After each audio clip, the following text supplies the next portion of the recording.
and culture and music and art, I mean, it gives us the possibility to experience things, be it positive emotions, negative emotions, whatever, or just experience stories that would be impossible to experience otherwise. And I think that if these experiences can add to our own life, to our personal experience of life, then that can make us grow so much as people. Good morning, Dominik. Hello. How are you? Good. Very busy currently, but better than not busy enough. Exactly. But it's wonderful to meet you here on Zoom. It's great to meet you too. So tell me about your, so you said you're very busy. What are you doing at the moment? Many concerts? Well, I just finished recording a CD, and in September I will record another CD. Both of those will be published next year. So planning that, coordinating that, practicing for that. Oh yeah. It's obviously something that takes a lot of time. But yes, now I'm starting. In a few days, I will be traveling a lot and playing a lot of concerts. It's going to be a bit of a challenge, being everywhere in time with the bass, since I always try to take the train to avoid flying, for first of all, obviously for environmental reasons, but also because it's much safer taking the bass in the train than in the plane. Although the trains are getting more and more overfilled, which makes it much more difficult, unfortunately. But yeah, the things you do for the instrument you love, you know. Yes, I wanted to say now the bass is a big instrument, and yeah, you're saying now about the traveling. It must be a very much organization to think. Okay, so planning your travel. It's not just a violin case that you can carry with you. So, how heavy is your instrument? Well, the weight is not the problem. It's just the size. The size. So the bass itself, I think mine is around maybe 10, 11 kilos, something like that. But then obviously the case, and then I have some rolls so I can transport it more easily. And then all the bow case and the rosins and all of that stuff, I think together it's probably around 20 kilos. Oh, okay. So that's not the problem. The problem is just the size. And yeah, it used to be easier, especially during COVID, for me to travel because the trains were not so full. Now in Austria and Germany, it is madness. Really, yeah. And it's holiday season as well.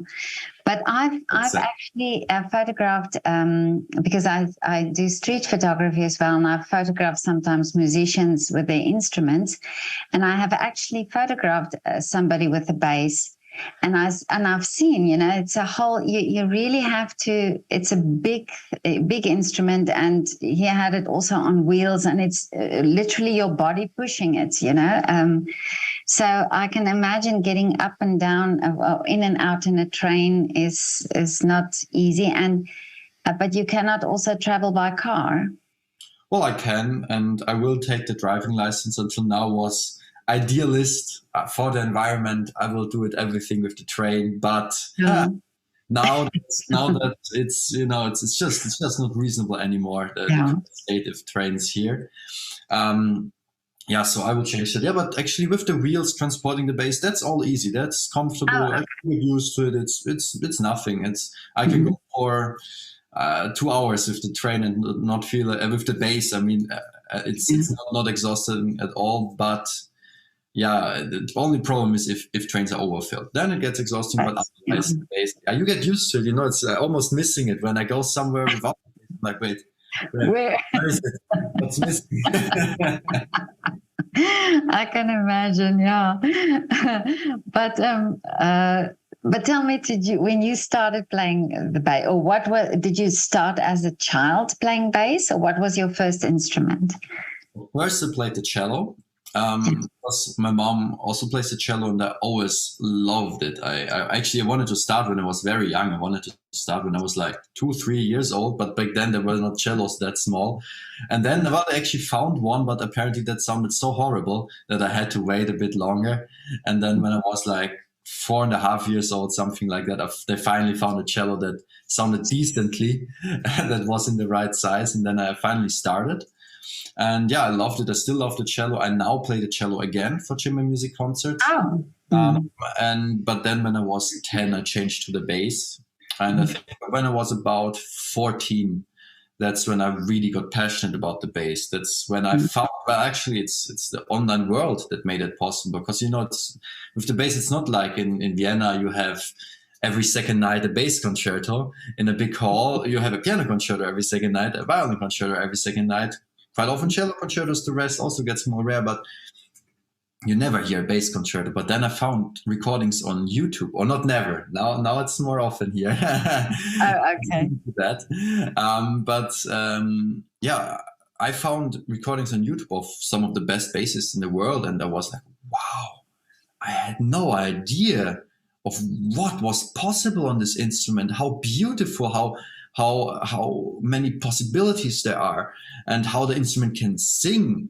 And yeah, then that got me really motivated. Then I started practicing a lot, did all the competitions, and yeah, now that's my life. Now I play the bass as a solo instrument, mostly, also obviously for chamber music, for the occasional, well, not really occasional Trout Quintet, but Trout Quintet maybe 10 times a year, but also other pieces. But when you were 10, you said you realized, but were you then playing on a full-size instrument?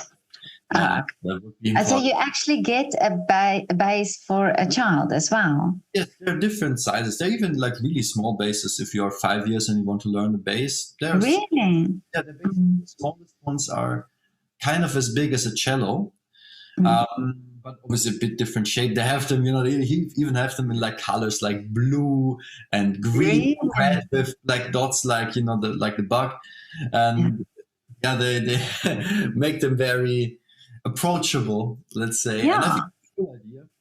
Obviously, I think it is a bit difficult maybe in the young age to hear the low notes so well. I think it takes some time until the hearing develops far enough to really properly be able to hear what is in tune and what is not in a really low register. I think when I was really able to probably on the lowest string play in tune, I must have been like 12 or something. I think then I was able to hear all the frequencies properly, because I think it just takes time for the hearing to develop. Yeah. I actually, for some reason, like the lower sounds. Also in voice, for me, it's beautiful sound. So I love the bass, but it's like you say, it's rare that you have this ability to see a concert. I haven't been to a concert where it's just bass solo. So I always see it in an orchestra or in a jazz setup, for a jazz band and so on. So, but how is it how many concerts do you do solo? Is it possible to do many? Yes, that's what I do. That's my job. That's what I do every day, every week. Yeah. Pretty much. I don't know. It's probably around 80, 90 a year or something.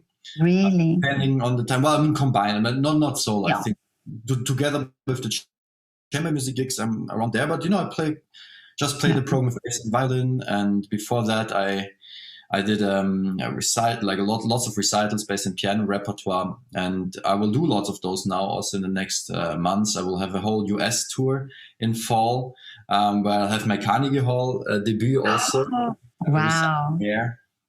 Yeah. So the thing is, with the bass, it's a bit sad. It happened, I think, historically speaking, there often were bassists that were big soloists that were known all through the world. For example, in the 19th century, there was Giovanni Bottesini, and he was one of the biggest soloists at that time.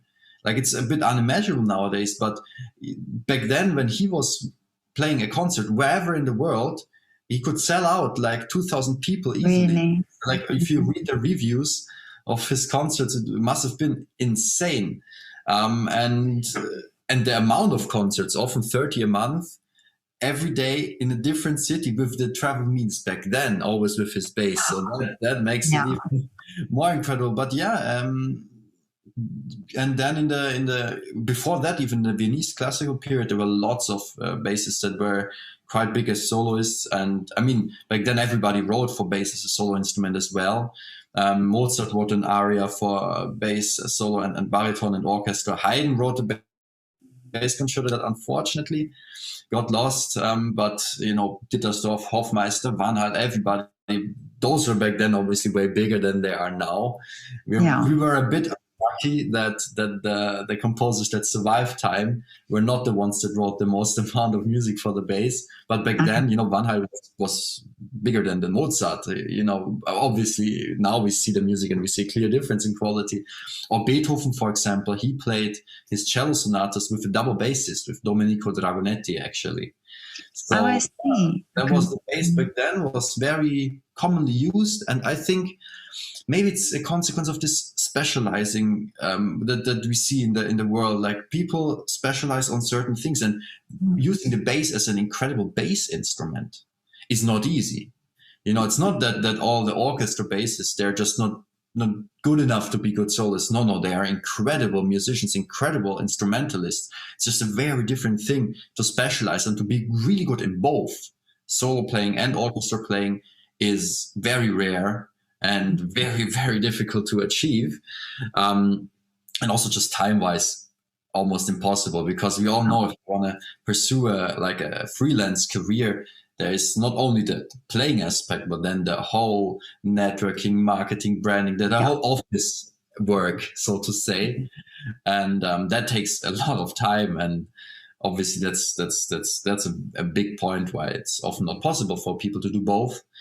But then there were always, you know, in Austria, there was Ludwig Streicher. He played with Vienna Philharmonic. He played with the big orchestras. In Italy, there was Petracchi, who commissioned, for example, bass concertos by Nino Rota. You know, so also got big composers. In America, there was, or still is, Gary Carr, who, for example, premiered like Henze double bass concerto with Chicago Symphony, and he had also a very, very big career. I think he was actually just purely a bass soloist throughout his life, also teaching London, but he made a gigantic career actually as a double bass soloist. So it is possible, it happens now and then. It's not so common yet, but I think that will inevitably change, because the possibilities the instrument has are big and they're very much worth listening to. And especially when it comes to contemporary music, I think it's one of the instruments best suited, because there's still so much to discover. And also the pure size of it and the amount of also non-classical colors you can produce is obviously vast. So yeah, I think that will change over the next years. I will do my best to be part of that change, but there are lots of fantastic double basses by now that play incredible, that push the instrument, that break the boundaries that exist, both in the cultural scene as well as on the instrumental challenges. Well, this is what I now see a lot. And I mean, you caught my eye on Instagram, for example, for how you market yourself, you know, how you bring the instrument to light. And I also found it, there are a few musicians that I spoke to who play the organ, and they do the same thing. It's like a new, fresh way of bringing the instrument to light and bringing what you're doing, you know, on Instagram, social media. So I think that marketing side of things makes it also, I think, for a younger generation, more approachable. Well, I think in this case, obviously, we need to differentiate between like social media and traditional media. Because obviously they're traditional, here the world already there, it's obviously more difficult to get your foot in with the bass. Although I've seen last year published my first, so to say, solo CD. It was a Giovanni Bottesini CD. Since the last year we celebrated the 200th birthday, and I published it with the label Berlin Classics. And I saw that in traditional media it went really well. Like a lot of, like pretty much all the radios in the German-speaking area introduced it, and a lot of newspapers and musical magazines wrote about it. So it is possible there as well, actually. And in social media, of course, the thing is, the good thing is there. People don't care about what is established. You know, like if you want to sell out a concert hall, you play Tchaikovsky piano concerto, then you sell out a concert hall. But on social media, people don't care. They just want to hear something that grasps them, and that can be Tchaikovsky piano concerto, but it can also be a bass concerto if it's a good one. And there are some really good ones. So that's the big advantage. And also, you know, like I said, if it wasn't for this, in my case, it was YouTube recordings. If it wasn't for those, I would definitely not be a double bassist. I would have had no idea of what was possible. So my idea also why I do social media now is on the one hand, I want to show to all those people that maybe have not, or to give the people the opportunity to listen to the bass if it's not in their town, in their concert hall regularly, which is the case almost everywhere still. And then obviously maybe also because, you know, I used to take a break of social media for a few years in the past. I was like, it's just narcissistic self-glorification. It's nothing that is honest. And it often truly is exactly that. But it can be something else too, because then I remember when I was younger, I did upload videos on YouTube and then I stopped. And then it was in 2019. That's when I also started with Instagram. So rather late in the game, but still, I was at the bass convention in the US, and I met some young bassists there that said that they started to really get into the bass because they saw my videos. And then that made me think, because, you know, there are a few bassists that are responsible for me starting to really play the bass. And then it made me think, and it made it clear, then it's worth it. Then there's a good reason for doing this. If I can motivate other bassists, or maybe not yet bassists, and at the same time I can show to non-bassists what the bass has to offer, and also to all those organizers that ask, oh, well, can you actually play something like a full recital program with bass and piano? Then I can just send them a lot of links, and they cannot question the musical quality anymore. Well, I think it's true what you're saying. This is what many people also say now. It's, you know, negative aspects of social media, but yet I have very positive evidences of social media. And this is, first of all, we wouldn't have connected was it not for you, you know, were it not for you being on social media. So it's like you say, I think it's how you use social media, and you use it now in a positive way, that you want to reach out to people and to want to reach out to maybe a younger generation who, you know, they are not aware. I was not aware. You know, I also had this idea, okay, so bass, you play in an orchestra or you're in a jazz band, but I really didn't know, you know, that you do solo work until I discovered you, you know, on social media. So I think it's great. Then it again was worth it. Yeah. But now tell me, do you also cross over to other genres, or do you just play classical? Well, it depends on how you define crossover. I cannot be a proper jazz bassist, because being a really good jazz bassist is not easy. Okay. It's something, there's a reason why, you know, people specialize on that their whole life. And I mean, you need to be so insanely fit when it comes to music theory, to harmonies. And then you need to be able to, basically just, you need to create your own part. I am not able to do that. I can also not, at least not in a concert, improvise. I can improvise for myself a little bit. I can compose, I can arrange, but I cannot spontaneously on stage make the most incredible improvisation like a true jazz musician is able to do. But I love the music that gets I would say, the approach of jazz, be it emotionally or maybe even through the actual sounds that come out. but that is still kind of notated in a way that a trained classical musician can play. Because I absolutely love non-classical music as well. And I do a lot of arrangements myself.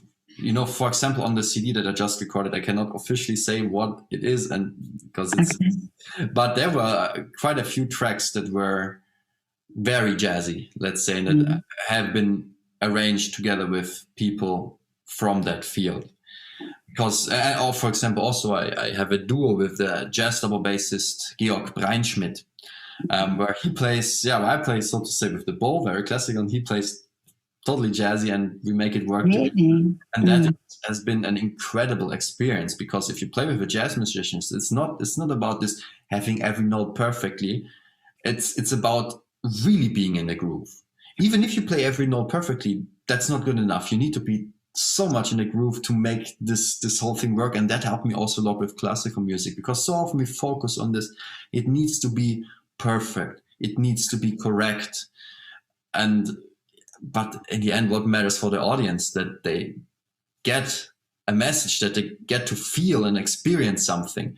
And that's what I learned a lot through playing with jazz musicians, through working with jazz musicians, through listening to jazz.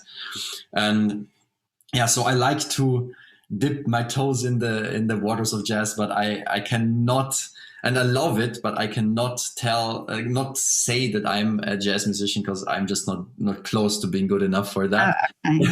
But I love trying it, and I love failing at it, and I love checking the audience. I think it works. And then there are composers like, George Gershwin, where I arranged, for example, the Rhapsody in Blue for double bass and piano. I'm playing that now all the time, and that is really. That is that was insane. That was a video that went, so to say, viral on Facebook of all platforms. I uploaded like the first 3 minutes of my arrangement, just recorded with the phone in a rehearsal before a concert, and it got like 10,000 likes, like, I don't know, 300,000-400,000 views within a few days. And I have no idea why this and why not others. I mean, it's a good video, it's as good as the others, but somehow that went really big. I mean, I'm happy for it. Yeah, of course. But I still am happy for it. But that arrangement works well, and that's, Gershwin is obviously it's still more classical, so to say, than a lot of the more jazzy stuff that I do. But I still love it, because musically speaking, like, the feeling you get is totally not classical, and I appreciate it so much, because the variety in music, I think that's what makes it interesting. That's another reason why I think approaching or continuing the bass as a solo instrument makes sense, because we need variety in music, especially nowadays. People get tired of hearing the same stuff again and again and again. And that's why there's, I think, a very good place for the bass in the industry. But Dominik, now tell me, but where did you study? Did you study here in Vienna? Yes, I used to study here for, 6 or 7 years. And then I went to Nuremberg in Germany and studied there for another, I think it was 7 years. Yes. Yes, because there was an incredible bass professor. Now he just retired this year. But he was the Nuremberg bass class. That was the bass class. It was insane. Everyone except for me, because I'm not walking that path. Everyone there gets a position in one of the top A orchestras. Most of them is principal bassists. It's insane. And then all the competitions, it's always like most of the finalists are from Nuremberg, and not because he's a kind of mafia guy with the connections, but just because they play really good. So it depends very much also on your teacher. Yes. So you go after the teacher. You go for where you hear the best teacher is. Yes. I mean, I didn't go to Nuremberg because, I mean, it's a nice city. It's a lovely city. But I went there clearly for the bass teacher. Well, I discovered this during lockdown, because I photographed 500 artists, and many were musicians here in their windows. And this is what I then realized, that the amount of years that you study your instruments, and this is also something that was new to me, that I didn't realize, because you also now you're saying 7 years in Vienna and 7 years in Nuremberg. So it's 14 years that you dedicate to studying. Although it is, I have to say, I mean, most of those were when I was still at school. So Okay. I started at the university in Vienna when I was 12. And then also the first year in Nuremberg was still next to high school. So Okay. after I was done with school, it was just a typical 6 years. Okay. Yeah, but still, it's a long time that you invest in them, and time investing, and also money, because it's not cheap. Also doing these lessons. So were your parents also very? I mean, it is free. I mean, there's this little like extra fees you have to pay for each semester, but obviously that's the beautiful thing about Austria and Germany. Studying at the university, except if you're from the EU. If you're not from the EU, unfortunately, I think you have to pay something like, what was it, like 1,000 or maybe something like that per year as a tuition fee. But if you're from the EU, but even that compared to US is a joke, right? Yeah. But if you're from the EU, you have to pay some little administration fee of like 100 a semester, and that's it. Oh, that's amazing. First, but then, yeah, I mean, but not just with classical music. That goes for everything. Really? Yeah, that's the great principle here. I mean, I once heard a fantastic speech by a politician, of all people, but one that I actually like, which is also rare.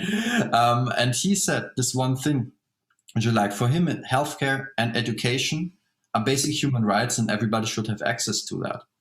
And that's what you see, especially, I think Vienna is a great example of a city that actually does a lot of stuff for the people. I mean, it's a very clean city. It's a very beautiful city. They keep old buildings in very good shape.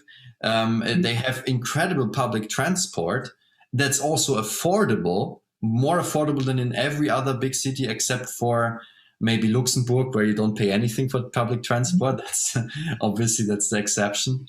But and then obviously a lot of culture. 70%, or I think it's over 70% of the apartments are co-financed by the city. It's but obviously the studying thing that goes for Germany as well. I think also for a lot of the Scandinavian countries that you do not pay to study at the university. Obviously, there can be discussions: is this good or not? I personally think it's fantastic, because the more well-educated people you have in your country, the better. Also for the economy in the long run. But yeah, I mean, that's one of the reasons why I like being here, because that's something that I think is really good. Yeah, and also I think for children to get this opportunity to play an instrument and to do some form of art, I think it's so great for their development. So if it's available, then they should be encouraged to do it. And then, of course, people like you, musicians like you, who are now on social media showing, I think this is a very great inspiration. And I wonder if we would now in the future also see more children being interested, where there's not you had the opportunity, your family, your parents, so you had that, but there are some children who don't have that from the family, so that they can see it then on the outside, or they can be inspired from the outside. Yeah, I think for that, obviously, I mean, to be realistic, if you see who are the people who are truly big on social media, they're not classical musicians. Yeah.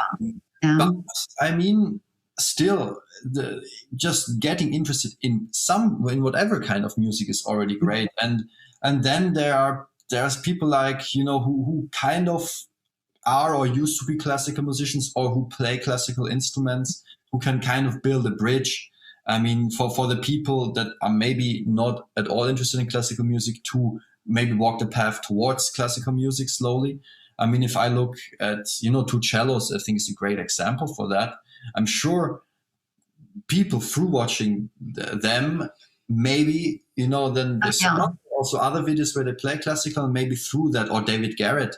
I mean, I'm sure those people are responsible for a lot of people getting interested in classical music, but also I think the purely classical musicians on social media have mostly a base that is anyways musicians already. Yeah, it's rare that people that are not at all interested in music or classical music just decide to follow classical musicians. Also, the algorithms don't support that much, to be honest. They support very different stuff. Yeah, I think it's definitely a good instrument to use, and a necessary one in the end. If classical music was not at all represented on social media, then that would be a true problem, since everybody my age and younger basically consumes so much of this.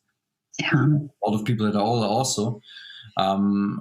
Yeah, I think it is a necessary thing, both for the non-musicians and for the musicians. But yeah, in the end, I think, a lot of people don't like, people like, I don't know, Stefan Hauser or something, but we owe them. They get a lot of people interested in classical instruments through that, in classical music, probably.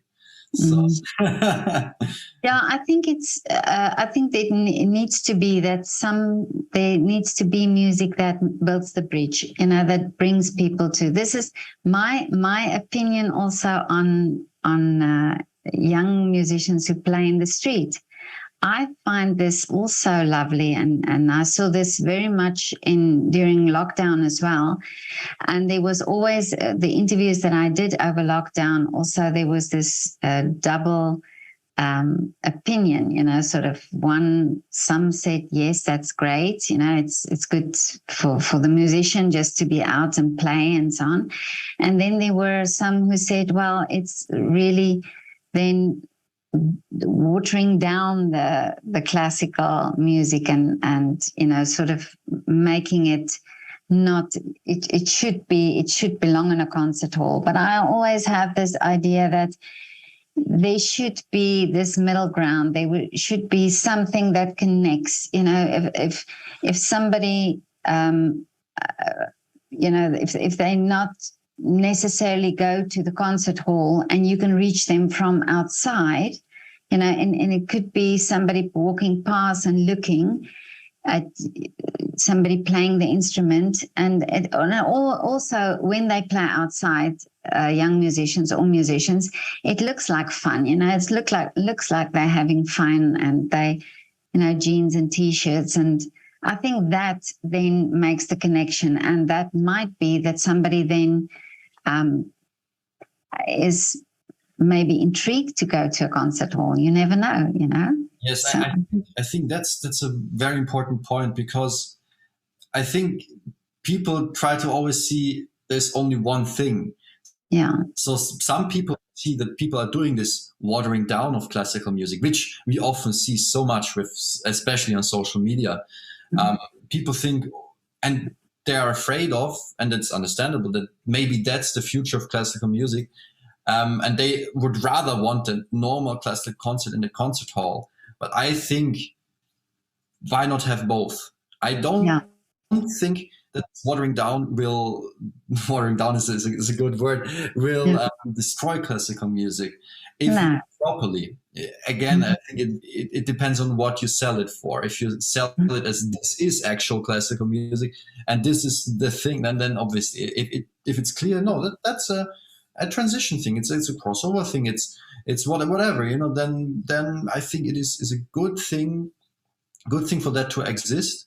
And obviously, but we want to preserve and we want to keep the standard classical concerts, and the standard classical concepts in concerts. Because if you look at the big halls, a Konzerthaus, for example, in Vienna, I think they do that so well. They don't only have the standard classical cycles, they do have those, but they as well have lots of other cycles. They're going to have Jacob Collier here in November, which is so awesome. It's already sold out. It's been sold out like probably a few hours after being out there. But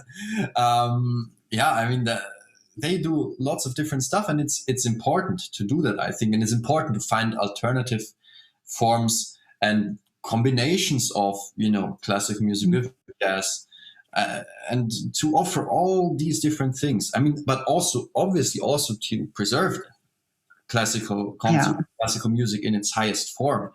But I think what people often see is that, or think that only one is possible, that, you know, that it should be only this one thing. And I think having the different things, I mean, we see that festivals, especially, I think, in all the summer, like I played now in the Schleswig-Holstein festival and in the Mecklenburg-Vorpommern Festspiel, and there you see all the time, they have totally classical concerts, they have half classical concert, watered down classical concert, and then they have total non-classical concerts, and that's what works. That's what people want to hear. I remember, actually, it was Matthias Naske, I think, said this. Like, the idea of the Wiener Konzerthaus, for example, is to provide music on the highest standard, but the kind of music people want to listen to, but on the highest standard, with the highest quality.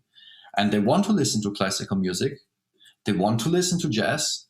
They want to listen to pop. And it's good to do those, obviously, in this case, in Vienna Concertos, obviously not for cheap commercial music, but obviously music with high quality.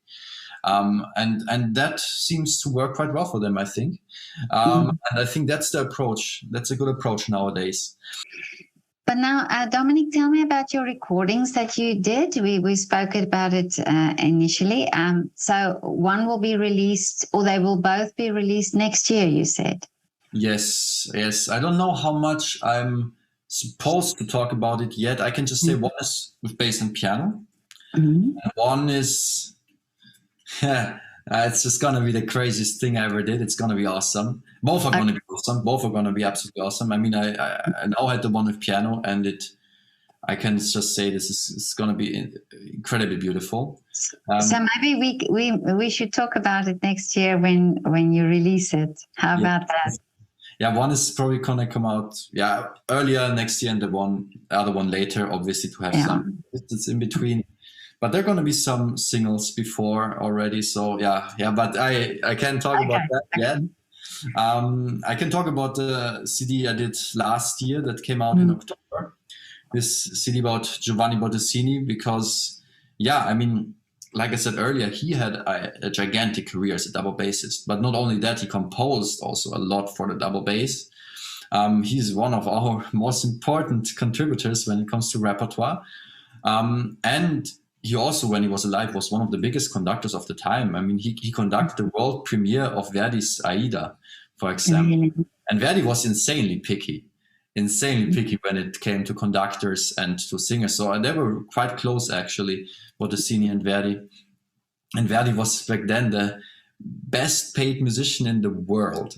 Really? That's something people tend to forget. It was insane. I recently visited the Villa Verdi in close to Milano, which is, well, the villa is one thing, but the whole area that belongs to it, it's gigantic. Verdi actually officially in the official documents, he had to choose. Will he say he's a musician? Will he say he's a politician, because he was also very, very active in politics? Or was he a landowner? Because he actually on some of the official said landowner. I see. So they were very close, Bottesini and Verdi. And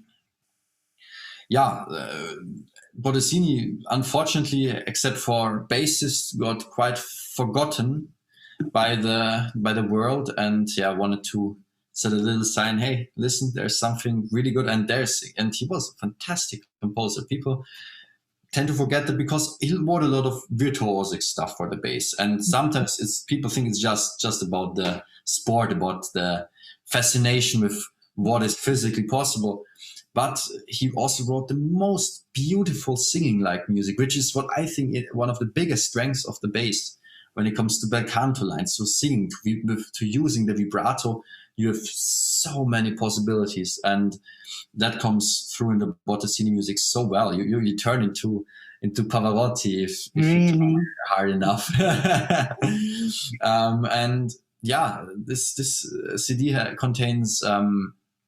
It's called Giovanni Bottesini, Revolution of Bass, because he was the biggest revolutionary ever. Like, what he did on the bass was not even imaginable, like before him. That was a completely new chapter in the book. And on the CD, we have one concerto with double bass and big symphony orchestra. We have a duo with cello, bass, and string orchestra with the incredible Jeremias Fliedel. He just played at the finals of the Queen Elizabeth competition this year. And the duo with violin, double bass, and orchestra with Benjamin Schmidt, the legendary. I mean, he is incredible. He's one of the best classical violinists and one of the best jazz violinists at the same time, which is amazing, insane that he can manage it, but he does. I mean, and he really does. And then the orchestra was conducted also by a good friend, by Emanuel Teknavorian, who is gonna be, I'm 100% sure, within the next 5 to 10 years, gonna develop into one of the conductors of our time. And it was with the Württembergische Kammerorchester Heilbronn, which is a fantastic ensemble. So I was very, very lucky to have them. And then we did also 2 arias for soprano, double bass and piano, 2 arrangements actually, because Bottesini, well, he was married to a dancer originally, but he didn't really stay with her too long. And even though while he was officially married with her, he was for 20 years together with a singer, a soprano, who was also married to somebody else. Well, you know, those times.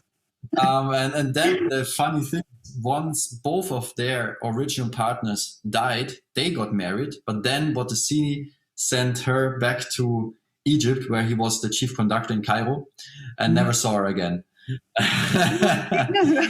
So, what a story.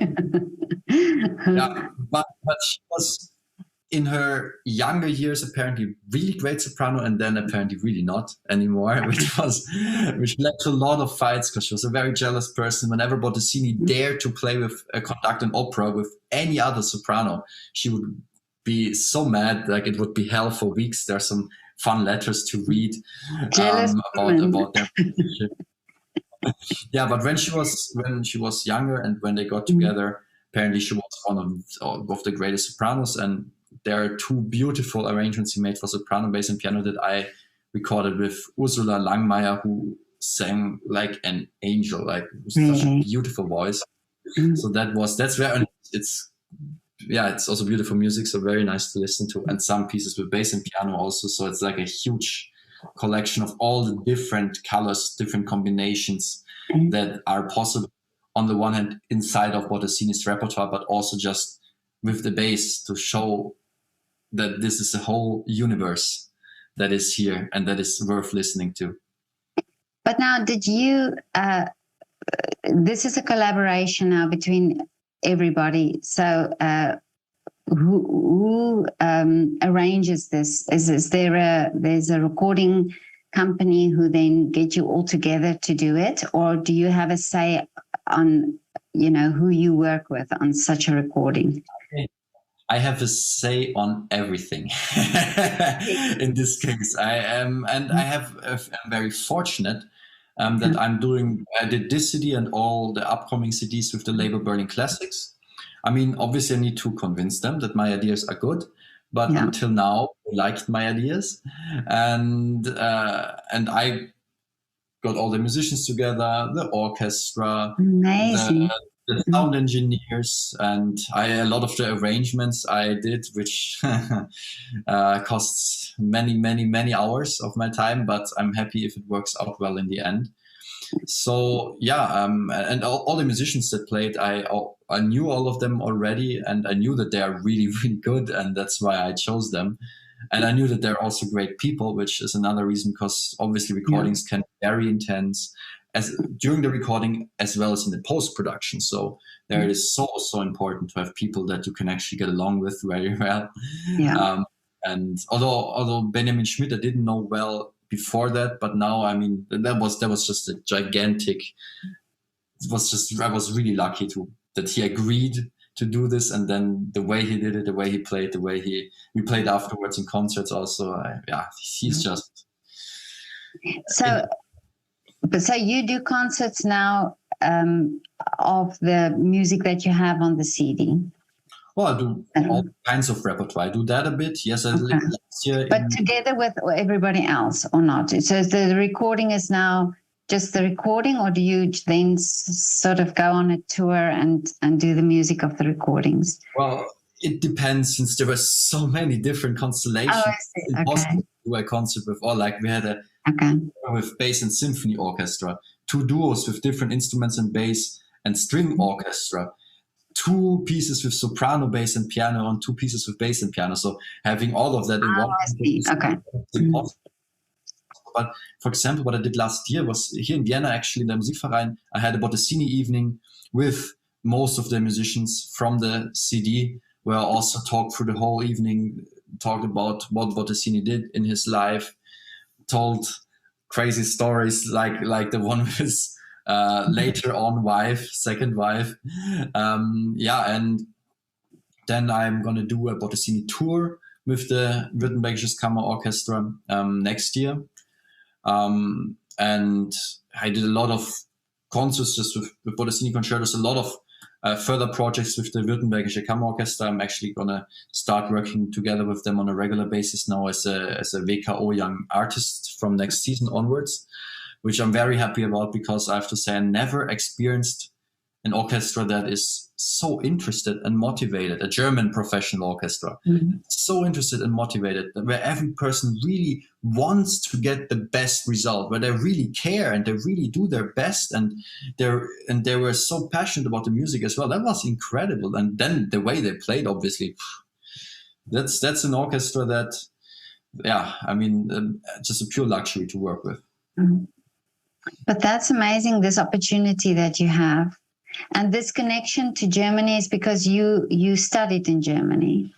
Well, I mean, on the one hand, I'm half Austrian, half German, so that's obviously. But the main thing is, obviously, as a musician, you just my base, so to say, is the German-speaking area. Obviously, like I play now and then in Italy, London, US, whatever.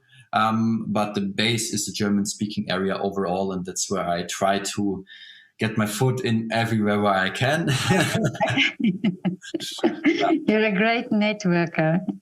Well, I mean, I try. Bass doesn't make it easy, let's say, because a lot of people just hear bass and they're like, okay, no, I don't even want to know what he's doing, what is possible. I don't even care bass, no. You know, that some even big organizers sometimes have that reaction. They just don't even care to invest 10 seconds to do what I do, maybe. But that happens now and then, unfortunately. Others, know what is possible, but are afraid, is it possible to sell it? And obviously it's easier to sell a Tchaikovsky piano concerto. But the thing is, what I see, in the end, the concerts, they work. I mean, knock on wood. But lately, all the concerts were big successes. Let's hope it continues that way. And then obviously, if it continues like that in the end, I hope that more and more people get to see that this is something that can be a valuable addition to their perception of music as culture. Well, your energy and your enthusiasm and your passion for what you do really, I can feel it even if it's online, even through here, I can really sense that this is something that you're very passionate about. So I'm sure it comes through also through your music, through your playing and your interaction with people. Well, I hope so. And that's why I also do moderations by now in concerts. In the end, I think, I'm very passionate about the bass, yes, but I'm also very passionate about music, or let's say art in general, being a necessity in especially in difficult times. And there are always difficult times. There's always something horrible going on. We think, we have it so bad nowadays. But if you look back in human history, it was always we have it actually comparatively so good compared to every human that has ever existed, pretty much.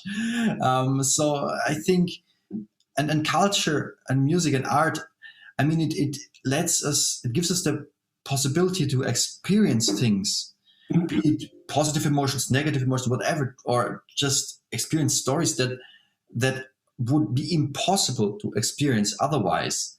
And I think that if these experiences can add to our own life, to our personal experience of life, then that can make us grow so much as people.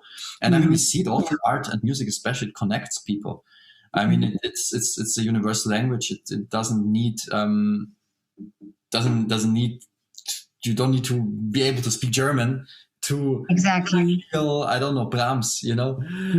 So I think it is so important. So I'm not only passionate about the bass, but also passionate about music in general. And I hope that transports, especially in concerts, because I mean, I have the luxury, and okay, it's a very time intense luxury, but I have the luxury that I can do what I'm passionate about as a job.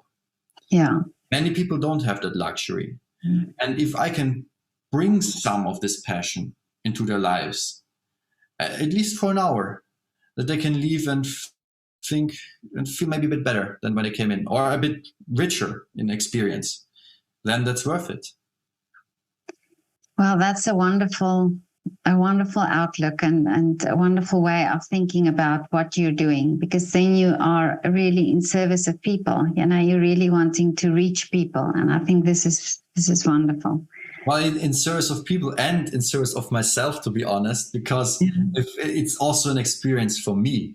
Yeah. If I didn't experience it, then nobody else would exactly. either. If it wasn't something, if I didn't feel an emotion while playing, the audience wouldn't feel that emotion either. And so it's obviously that's the ideal thing. It's great for me, and hopefully at the same time great for the people that listen to it.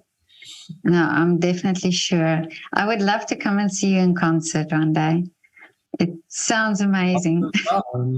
I'm up in Vienna anyways often, but also Germany, US, you know, even Asia now and then. Yeah. Well, so yeah, I try to always have my website updated at least with the next 2-3 months when it comes to concerts. And yeah, so I would love to meet you in person one day after. In person, yeah. But now tell me, Dominik, what are your wishes for the future? For, you mean musically, or like, because I mean in general, there are many wishes, there are many things I want to do. I mean, there's so many things in music I would like to do, I might want to do. I mean, like when it just comes strictly to the bass, what I try to do by doing arrangements, composing myself, and by commissioning by the big composers of our time, my ideal situation would be that I can maybe be responsible for a few pieces that might become, so to say, standard repertoire in the future. So I mean, if you look at, I mean, that's I cannot really dare to compare myself to him, but the ideal for me is somebody like Rostropovich. I mean, without him, we wouldn't have the Shostakovich concertos, the Prokofiev concerto, the Sinfonia Concertante, the Prokofiev Sonata, the Piazzolla Grand Tango, the Dutilleux concerto, and so on and so on. So all this incredible music, which is now so commonly known by so many people, and standard repertoire for all the cellists, and standard repertoire in all the concert houses, that a lot of that is because of Rostropovich, and that is fantastic. That is incredible. So that's obviously with the bass. I mean, very, very big idol here, but that's what I strive towards, let's say, at least. And then obviously in life, there is this, I mean, there's so many things. I always have a difficulty with working too much, because it is necessary right now, because the resistance against, the resistance is gigantic from a lot of people within the scene, because the scene is very conservative, and you want to do something new, even though it works every time really well and the audience loves it, and all of that, and the quality is there. Let's be real, the market does not care. They care about what sells easily more than anything else. And that is not the bass. Even though all the other factors might be there. And obviously that is a big problem, and that results into me having to do a lot of work myself, I have fantastic agencies that help me tremendously. But when I need to convince big organizers, when I need to convince composers. When I do all this stuff online, I mean, it's one thing that the videos and posts I do, but then I do a lot of tutorials, like so people all over the world can learn about interpretations, and I want to definitely do more of that. I do arranging and composition, and then publish those arrangements, which again is a lot of work. So all of that put together, it's often 6, 7, 8 hours of bureau work most days, and no weekend off. And yeah, that all of that is obviously a big factor, and I want to invest it. I need to invest it because I see in the end it's worth it. But my difficulty is always that I sometimes or often do too much, which is not good for me and doesn't make me happy in the end. Because if you do too much, even if it's great work, it's just then it takes the joy out of it. Yeah. So that's something I want to work with. Fortunately, I've got a fantastic girlfriend that helps me appreciate life more. So that's something I care about a lot. And yeah, I mean, that's my personal goal, to find a better balance, let's say, in life, to the right amount of work, but also the right amount of other things than work. Also, I don't know. I mean, I like doing sports. I like to go to the gym whenever I can, when I'm not traveling. And I like to eat healthy. While cooking, I don't have really time for that anymore. But maybe to meet other friends also now and then, those things, to get the right balance. I think that is very difficult. I mean, it's difficult for many people, finding the balance of work and life that fits that, because obviously I will not have the typical 8 hours a day, 5 days a week. That's not going to be enough. That's not going to be close to enough. But I cannot do 12 to 14 hours a day every day. That is awesome. That's too much. For me, that does not make me enjoy life anymore. So yeah, I think that's the tricky thing, finding the part. Well, I think when your heart is in it, like you, the result will come. And I mean, I see things are working. Things are definitely, there's big progress. Otherwise, I mean, there's also still often things don't work, and that is then always annoying. But a lot of things do work, and that gives the motivation to continue, obviously. And in the end, the main thing that gives me the motivation to continue is that, again, knock on wood, that the concerts work so well, that the people that come listen, they enjoy it, they love it, and afterwards their opinion of the bass has completely changed, and they've hopefully experienced something that has enriched their day. And it seems like that to me. It really seems like that, since the feedback is so incredibly positive. So that is obviously the biggest reason. And then obviously the fact that I enjoyed performing, and that they seem to enjoy it as well. This combination, that is obviously a big thing for me. That's why I think, yes, I mean, since this seems like it is a worthwhile thing to do, definitely. Yeah. No, I 100% agree with you. And especially the way you do it, it's going to work out beneficially for you, I think. Let's see. Yeah. But Dominik, I still have one question for you. Can you do a shout out for your favorite restaurant or coffee shop? Coffee shop? Yeah, or restaurant. Or restaurant. Yeah. Coffee shop, I'm not a specialist, I have to say. I very, very rarely drink coffee. Okay. And a restaurant? And, in worldwide or Vienna specific, or? Yeah, anywhere where you've been or that you enjoyed, that you can do a shout out for. Yeah, there is one that I really like. It's called Nikko. It's probably mostly Japanese restaurant in Malerstraße. It's close to State Opera and Musikverein in this whole area in Vienna. It's in the first district. It's fantastic food. I like it. I love it. There's another one, a Greek restaurant, To Ellinikon in near Stadtpark in Vienna. Oh yeah. I go so often. I don't know. I've been there like really? 6 times or something. Yeah. I always walk past there when I go through Stadtpark. I know the restaurant. Yeah. They have great food. The waiters are nice, really nice people. Yeah, I like the place. I go there at least like 10 times a year. Really? Okay, I'll do this. I'll put their link also in the description. Perfect. Yeah, I mean, yeah. I think also those, yeah. But it was so lovely to talk to you, Dominik, and so inspirational, really, what you do. And I love your whole approach and how you look at things and how your passion for your instrument and for music. So it was really very inspirational. Thanks for taking the time and thanks for doing this with me. I hope people also enjoy listening to this.